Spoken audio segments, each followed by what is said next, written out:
they have nothing to wear, they have no food. I have no business praying for that.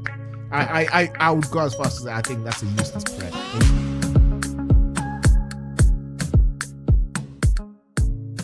Okay, it's the second one. So I did say the second one was Gaza, and like I said, this one was a bit more serious. I don't feel valid on this podcast. I did say the second one was Gaza, and this one was a bit more serious in that. So it's been reported that obviously there's a lot of things happening in Gaza, but actually they're saying the church in Gaza is actually growing, and they're reporting that they actually feel a lot closer to God. So obviously there's a lot of things happening in Gaza at the moment. It's not a pleasant time for people to live there. However, some journalists that were there reported that the church is growing, like believers are growing, and they are reporting that they feel really close to God or much closer to God, which I found very interesting. And it sort of raised the question, do you think suffering is necessary then to a close relationship with God? Yes. 100%. There's that there's a song I really like. Go to the mountain. No. Faith is easy when you're up on the mountain. That's the same song. I know. I thought she had a different title of it in her head. What does it say? That's what I'm trying to remember. So you're about to quote a song and you don't even remember what it says. How do you know it's relevant? Says it talks about the My Redeemer lives. No, it talks about the suffering. About what's the song? It's such a good song as well. There is strength. No. I used to love that song. Karen, I remember. Loosely speaking, what did Loosely speaking, it's saying, "Oh, may my troubles keep you near the cross. May your heart need that you need God." Do you guys know? Yeah, troubles, but then what's the second bit? May my troubles keep me near the close. I don't even know if those are the correct words. Glory for me. No. I know the song. But the idea is that as Christians, sometimes Is it refined? Fine. No. Okay, carry on. Just make your point. Don't worry about it. Yeah. Sometimes when things are going too good, we forget God. I'm paraphrasing heavily. Yeah.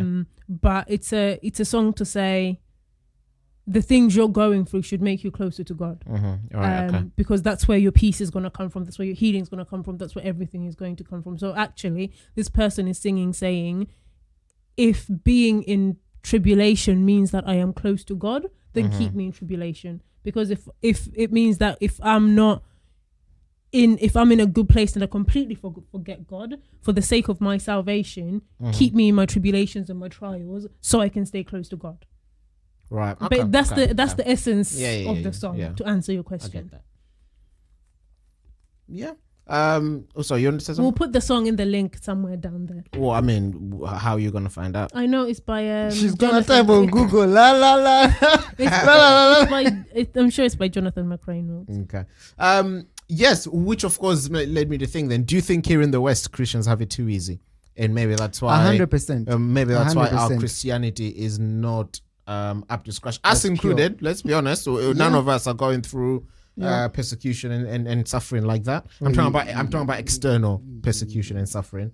What about internal persecution and suffering? I think even biblically it is proven that when there is no suffering, when there's no trouble, when there's nothing like that, people grow lax. You can approach that on two bases. You can approach it from an individual basis. The Bible is saying directly that count it as joy when you suffer, because through suffering your this is whatever, your this is whatever, paraphrase, right? And then you can approach that from a congregational or church, the woman presented as a church view as well. I think one of the prophecies in Daniel chapter 11, it talks about, towards the end, it talks about the flatterers joined. Right, like okay. You know, when flatterers joined, you know, when the woman had, when the experience had gone to a certain thing, now flatterers started joining now, like people who were insincere and so on and so forth. If you go back to the prophets and things like that, we know that the Jews representing the people of God, not the Jews, sorry, the Israelites. Now, there's only I'm saying that representing the children of God, every time they their bellies got a bit fat, they turned away from God, and in order for him to bring them back, he had to send them either into captivity, or he had to bring someone to come and besiege them, whatever.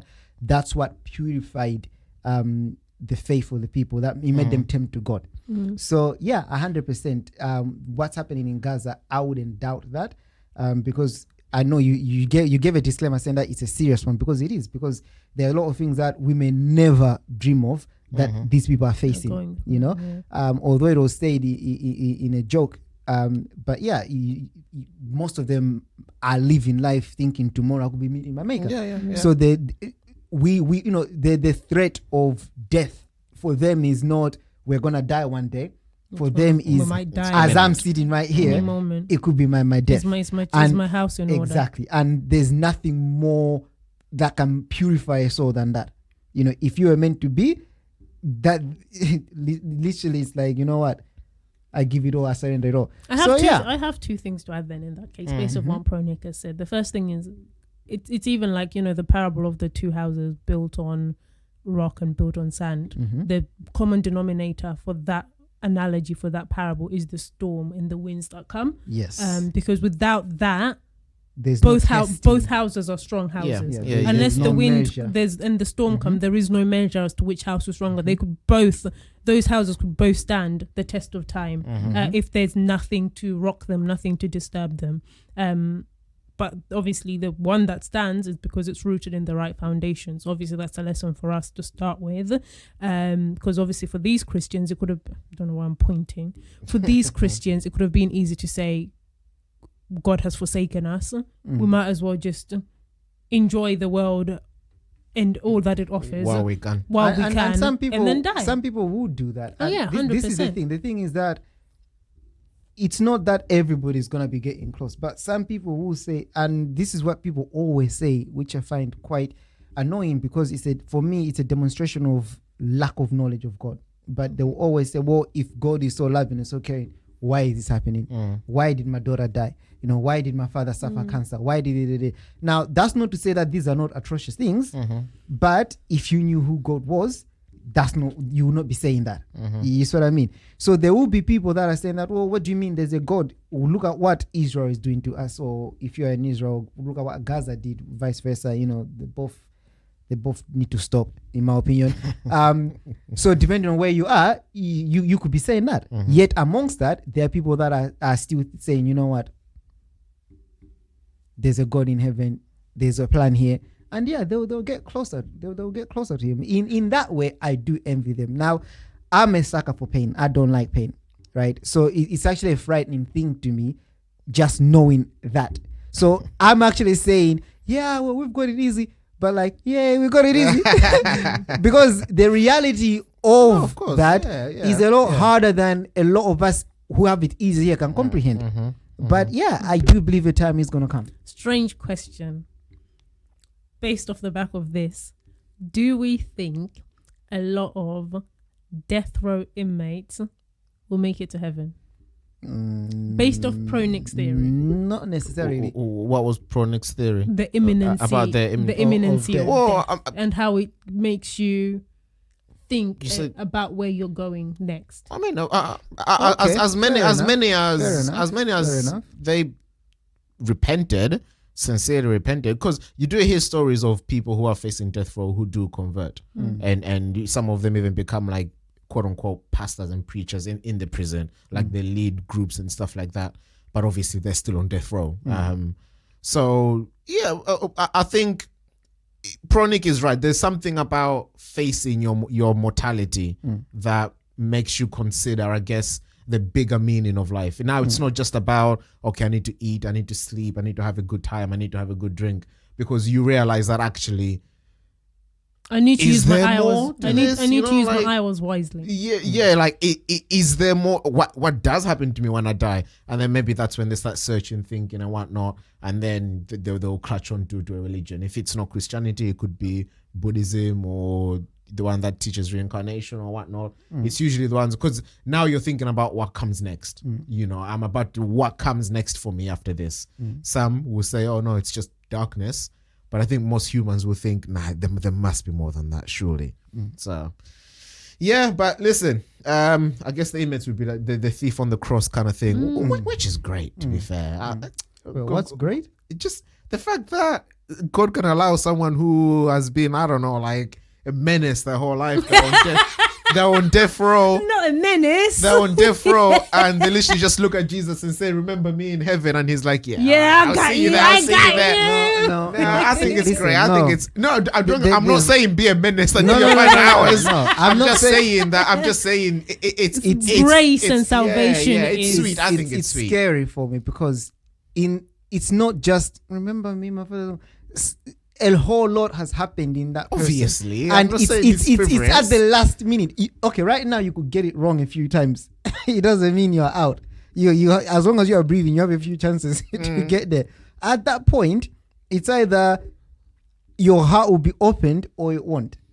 Yeah, I think it's scary. No, I don't have to worry about it those because two that's things- that's scary. not my journey. There was two Unfortunately, thieves on the I cross. was going to say One was saved, unfortunately. one was Exactly. not. Yeah, I was going to say unfortunately. I know Jesus now, but I mean, Well, you're to be a menace. no, I was going to say Leave that, the hood life. no, I was going to say it's not scary Get for yourself me. down the cross. It's not scary for me because that's not my journey because I know of the Savior now. So for me, I haven't got that last minute remember me moment because if I mess To up, be honest with you, last the way minute, I've no. always seen it, on God's part, He does demonstrate the depth of God's mercy. I guess I can say that. 100%. Yeah. On the human part, I'd rather know God now because there's a lot more to enjoy in knowing God whilst you live on this earth. Oh yeah, 100%. You see what I mean? So I don't envy or I wouldn't want that for myself or for anybody. But if it does happen, No. at least, well, congratulations, because otherwise you were going to eternal hell, right? No, yeah, But that's what I was saying. I would rather know God. No, now than I was fair. saying that it's grace is nice in that it extends that far. That's what I was saying.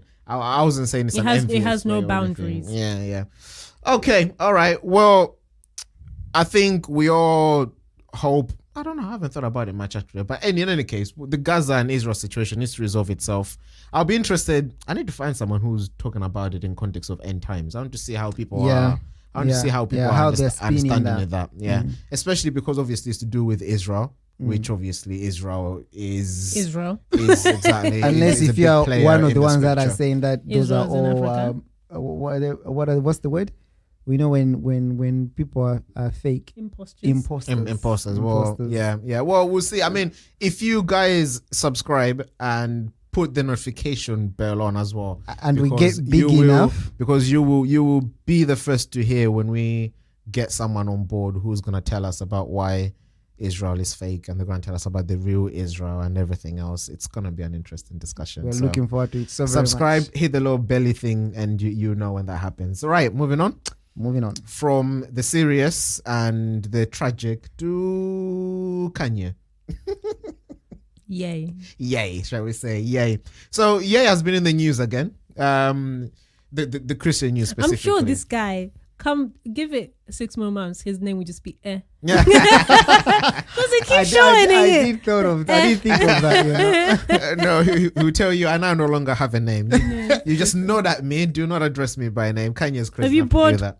new track yet? Right. Okay. So he's been in the news now. He was on an interview, a long interview. Now I confess I haven't listened to the whole interview, and usually I do like listening to whole things before I comment because a lot of things can be taken out of context. Yeah. But I haven't had a chance this time, so we'll just discuss what we have, even if it is out of context. You can let us know below and let us know that no, that's wildly out of context. But basically, Well, I think we need to give a disclaimer that we're not a news outlet. no, yeah. But if you're discussing, Don't come something, here you're not for discussing news. in context. We can get the news wrong, but what we're saying will be correct. So anyway, he was in the news again, and I guess his Christianity is up for question. Now, there's a much bigger question in regards to this that, again, subscribe. You'll be the first to know when we get to it. But basically, some of the statements that he said were being questioned by Christians. So I want to see what you guys think. So basically, Christians are questioning his approach. And one of the things he said is that he has issues with Jesus because he says that he claimed he prayed for a lot of things, but Jesus didn't show up. Right? Fine, maybe. But this is the one that caught people's attention. So he says, the main thing that I really don't like is Christians who don't put in the work themselves. Yeah, so he says, The main thing I really don't like, I don't rock with, is just like saying, I'ma pray for you. And it's just like, you can physically do something yourself too, more than just pray. We're so in this mentality, that's all that needs to happen. But we ain't praying our way out of prison. We ain't praying our way out of abortion clinics. We ain't praying our way to get our land back that was always ours after gentrification. After the Harlem Renaissance, Black Wall Street burned down and everything else, then prayers are not working. No, I get his point. Like, I don't know if I'd phrase it like that, but certainly, God or Christ does not expect us to be idle. He does not expect us to just sit and expect things to happen. And pray, just pray. We're still, you can pray about I can pray for a job, but if I'm not applying for jobs, the job won't come. I'm not saying a job won't come. A miracle could happen and the job could still come even though you haven't applied for one. But you've also still got to do your part. You can't just sit at home, pray for a job, but never open a computer to apply for one, not put your CV together. That's not how God works with us. I don't know if I'm making sense. Yeah, you are. You can pray for money, but if you're not, there can be a situation where you're not able to work and you need money. Fair enough, you pray for that. But if you're able-bodied and you're skilled, you can pray for money, but actually, what are you doing also to support that money coming in? Yeah, to support. What are you doing to support your prayer? That's a perfect way to put it. What are you doing to support your prayer? Someone could say it's not, but okay. No, I like that. What are you doing to support your? Yes, there's certain things that. But then there is. So for but then is God answering your prayer, or are you no God, pushing your prayer through? God is answering your prayer. So for example, I like the point that he said. Yeah, a fellow believer or anybody comes to you and says, you know what? There's no food in my house. We've gone hungry for the last 2 nights. I'll pray for you. I get that, but pray and go and fill their bellies. You can say, I'll pray for you. Actually, do you want to come to my house? And you don't have to put it blatantly that I'm going to feed you. You know what? Come to my house. Let's pray about certain things. While they're there, you cook, you feed them, you pack some in discreet lunch boxes for them to take. You have done the praying, but you've actually also fed them. When the disciples went to Christ and said, you know, we need to dismiss these people. They're hungry. They're what? There's no food. You just didn't just say, let's pray. And then, you know, you're filled from the prayer that Christ had just said. No, there was some little, he multiplied that, prayed for the food, blessed the food, it multiplied, and the people were still fed. Their physical needs were still met. They're still met. So I think I like the point he's trying to make in the sense that sometimes as Christians, we get very complacent and passive, and we just rely on, I've done my due diligence as long as I've said I'll pray for you. But actually, what can you do on this? Like we always say, we are still in the earth. We are still physical human beings. What can I do for my brother or my sister to physically support them on top of the praying? And in addition to the praying, I'm not saying stop praying. That's not the point I'm trying to make it, or don't get me wrong. But on top of that, what more are we doing for our brothers and sisters? Okay, all right, fair enough. I agree. I agree with the majority, probably all of what you said. Maybe I don't know about supporting your prayers. I don't know if I agree with that statement. No, it's just a nice way to put it. The sentiment that you're espousing, I think I agree to. Pronik is smiling weirdly in the corner. No. I was just thinking about, I don't know about no support. Listen, I've gone through a million thoughts in the time that Fatsani was talking. I'm not gonna make this complicated. Okay, go on.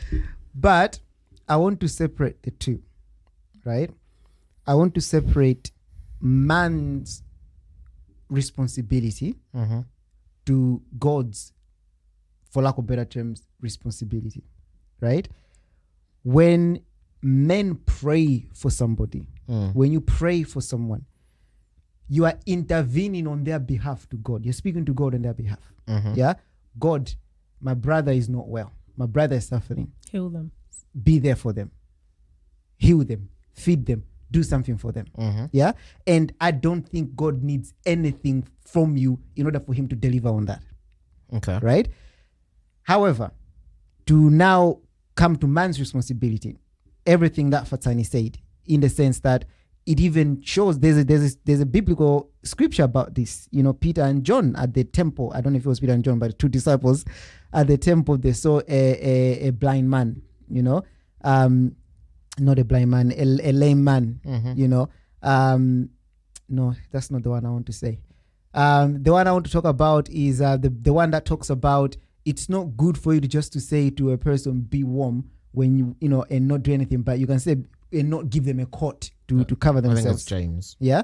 That's the one I wanted. I wasn't the one that I was quoting earlier was Silver and Gold I have none, but yeah, that's not the one I wanted. I even started singing the song in my head. Which one? He was walking and leaping and praising God, walking and leaping and praising. Anyway, so that's what I was thinking about. So in that, I'm agreeing with Fatani quite a lot, and I think it's disingenuine Christianity when we do that, because God, everything we always like to talk about how the Bible instructs you as a believer.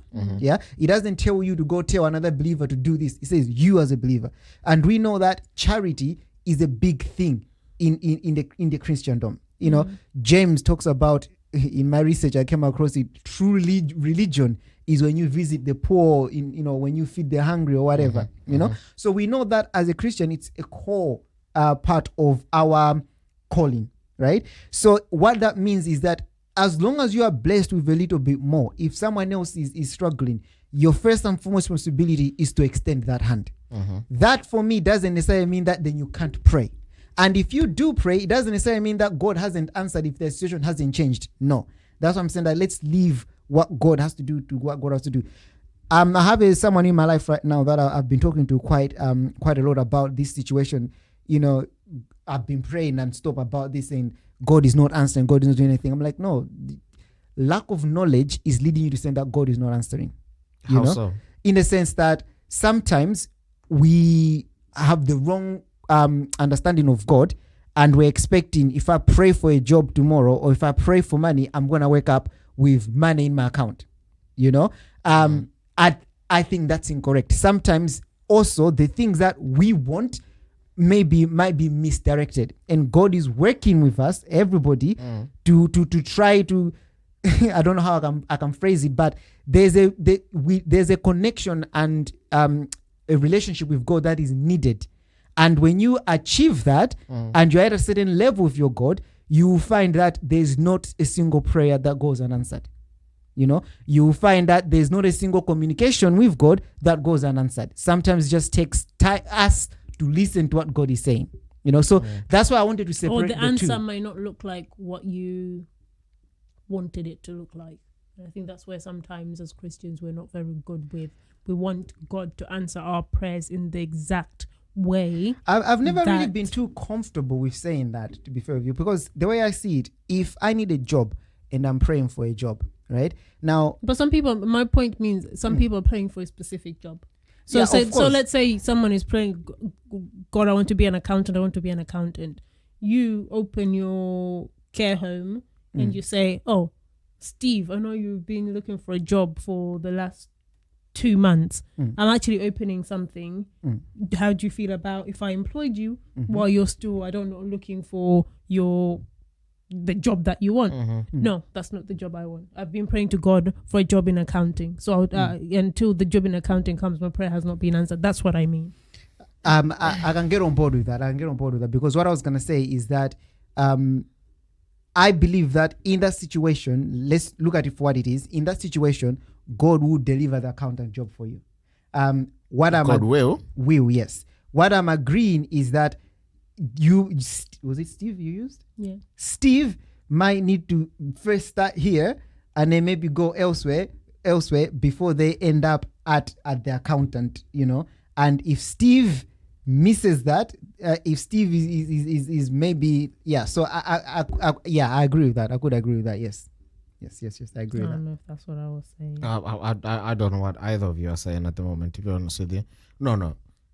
Okay, let's go back to the point you said about how if you're praying about something and you're seeing that it's not happening, saying God is not answering my prayer is lack of knowledge.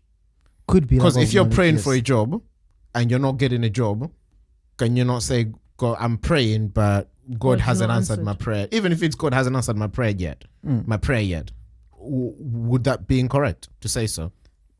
If I want to be really harsh, I would say yes, it would be incorrect. Why? What would make it Because incorrect? I would expect you as a believer to have faith and believe that that job has been given to you. It's just about a matter of timing, and So you're waiting for isn't the yet that acknowledgement that God hasn't answered my prayer yet? Again, I could get behind that, but I'm choosing to phrase it from an angle of God has delivered that. God has given you that, because before we even kneel down and pray for certain things, God has already put provisions for those things in our pathway. Deep conversation. It's just a matter of us getting there. So I'm not disagreeing with it yet. I'm just not putting it that way. This is how I would want to phrase it, because that's how I understand these scriptures to encourage us to think, basically. Fair enough. I mean, like I said, I haven't listened to the whole interview, and I think maybe he might have said a lot more statements that are a bit outlandish, and maybe me as a Christian, I may not. He said. What other one? Yeah, go Well, on. the first one. What was the first one again? About Jesus not showing up. I guess it's the whole not answering prayer situation. Okay, fine. But I mean, yeah, I imagine the interview was problematic for other senses as well, because the big question I want to have another time is that I feel like there is a culture of Christianity arising from celebrities and really well-known people that could be really, really dangerous. No, that is. But that I want to dive And often proper into that. you will find that most of these people were never so-called Christians. Whilst they were grinding hard, they did anything and everything to get to the top. Now they're at the top. Now they want to profess, God gave me this, God gave me that. If you just pray, you will get it as well. It's the prayer where you're not praying hard enough. The mic toads and the whatnot, fresh perspective. It's because you. I don't know about that I mean, example. If you don't like the guy, you don't like the You're guy. But I failing don't. that essay. If but you're I making don't- that point with that, with But that I don't think evidence. that he belongs in this topic. But the reason I'm saying But that the the- interview might be a bit more problematic, because he does go on to say, obviously it's in context, whatever, but he says, I had so much to do, I didn't have time to pray. He says, the rapper said he faced so many threats that he didn't have time to pray his way through them. Says, I had so much to do, I didn't have time to pray, and look where I am today. Yeah. No, but okay, the thing is, I do agree. I would like to I know do what agree he was with saying. what you've said about the responsibility of Christians, and that's exactly what James says, that faith without works is dead, right? And I think any Christians should understand that biblically, right? Faith without works is dead. So yeah, 100%. I think our responsibility as Christians is to attend to the things that we can. Yeah, I would go as the way I've reasoned it in my head. Now, this is the way I've reasoned. This is not me saying this is how Christians should think. And I'm very careful to say that, because I know you people will be like, oh, No. it's just the way I've reasoned it, right? Go on, I'm listening. For example, if I meet a brother or a sister who is hungry, right? They have nothing to wear, they have no food. I have no business praying for that. That's how I view it. For me, praying for that would be useless. Why? Because God has given me the provisions to be able to feed them and clothe them, right? What maybe I can pray about is the overall situation. God, okay, fine, maybe help them find a job, help them, whatever. But what I can do in that moment Meet their is immediate feed need. them, is clothe them, right? That's how for me, I think a prayer of, oh God, Mary is hungry, please provide, I think that's useless. I would go as far as to say I think that's a useless prayer, and you've missed it in that moment. Right. I agree. Can I because disagree? If as a Christian you've got food in your house, Yeah. and somebody is saying I am hungry, Because kneeling God is down- literally looking down at you like, kneeling down to pray. I gave you double last week for this exact reason. do you know that guy that Rubs looks like? I don't know what his name is, but it's Kobe. like, Kobe. you know, it's like His name is Kobe. Yeah, it's like, why are you praying? Like, the food is right there, the coat is right there, the drink is right there. Give it to the guy. You know what? Even in the Bible, every time people said they were hungry, Christ fed them. Didn't he fall out with the Sadducees and the Pharisees because he fed the disciples on the Sabbath? Because they said, Lord, we are hungry. Yeah, I'm saying, pick the He bread. didn't say let's hold hands and pray to be full. He said pick from the figs and eat. Oops. I mean, there is that time a dove came and fed. Was it Elijah or Elijah? I think Elijah. It brought bread. That required prayer. Even nobody prayed. He didn't pray for that. It's not. He didn't pray for that, but somebody prayed. Who prayed for it? But anyway, not even the situations that are even extreme, the guy that wanted to man. die. He said, "I want to die." That was Elijah. God said, "Take a nap and eat. Get up, you be fine." He the- didn't say pray. There is that experience when Elisha, this time I think it was prayed, and there was continuous oil just coming out of nowhere, and they filled all the jars, and then she was told, "Go sell and pay your debts and stuff like that." But what was the issue there? They didn't have money to pay their debts, Yeah, no, but the issue wasn't. and they prayed. The issue wasn't Elijah praying for the woman to eat. The issue was that the woman had literally enough just to feed her and her son and then die. Okay, Right? There is. Literally, the church she said, like, literally, I have enough just for me and my son son. to eat. And Then then we we will die. die. No. That's a different experience. I'm talking about which the one? oil one. So there's that one. The barrels of oil. Yes. I do remember the barrels of oil, but I can't remember what context it was in. The husband had died and left all the debts, and the debtors were hassling this woman and her Right, child. okay, yeah. So yeah, that makes sense. Elisha didn't have money. What else was he meant to do? he prayed. That's what I'm Yes. saying. There's an example of prayer. Another because he had no example. provision. Another example So of prayer. my point Moses is, prayed and manna came from heaven. because he had no No provision. provision. Okay. That's my point. I'm not saying this to So argue if you against your. So let's say somebody comes to you and says, "Oh, brother, I was about to speak to Jewa then because we was gonna bang It different." sounded like it. If Yeah. I got to sit in but Go on. brother, we haven't eaten I in our house. don't know about no brother. But We go. haven't eaten in our house for 2 days. You also know you haven't eaten in your house for 2 days. You're not going to offer provision. That's the time you say, No, you can't. let's pray. In that situation, in that situation, Me too, you my literally brother. you literally cannot offer anything. So And all you prayer. both have is to look up and pray. Yeah, that's what I'm saying. Because you don't have the provision. All you both have is to go to your neighbor and ask for bread. Yes, that's And, right. oh, me In all too. seriousness, Let's go try, brother No, Chin. in all seriousness, I don't disagree with what you're saying. All I wanted to add was to say that the fact, your provisions are limited, right? So, like you said, this person needs more than that. Yeah, than that's where just prayer the meal comes in. you're gonna give them. Yeah. So, I would be praying for them to be, because the thing is that God, you are being used at that particular time to feed them. Yeah. And God will continue to do that until God decides that they're going to be able to stand on their own feet and feed themselves.